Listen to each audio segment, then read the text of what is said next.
Efa reko ny vavaka mampifonana nataonao tamiko. Mpanjaka voalohany toko fasivy ny 17. Taorin'ny vavaka fifonana nataon'ny Solomona mpanjaka dia niseho taminy ny tompona na hoe efa reko ny vavaka sy ny fifonana izay nataonao teo anatrehako. Nahita fity tamin'Andriamanitra Solomona tao anatin'ny vavaka nataony. Manontany tena noho izany sika hoe inona no nampiavaka io vavaka nataon'ny Solomona io? Sy ilay vavaka na koa ilay fomba vavaka loatra akory no niavaka fa ilay toe-po, toe-tsaina sy toe-panahy izay nentina nanantona ny tompo.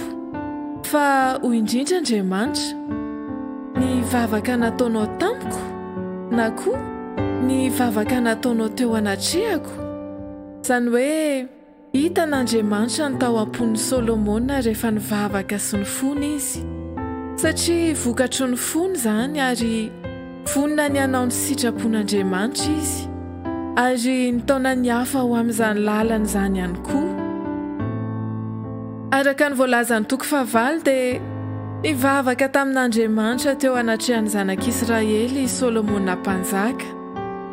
Tsy no hitan'ny olona akory no na maimay ny mpanjaka raha nivavaka izy fa ny ho hitan'Andriamanitra.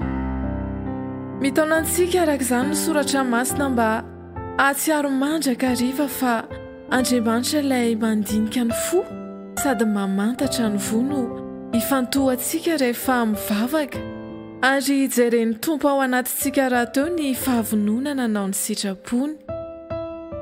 Tompo, manaiky ny hanao ny sitraponao ka ienoa ny fivavako. Amen.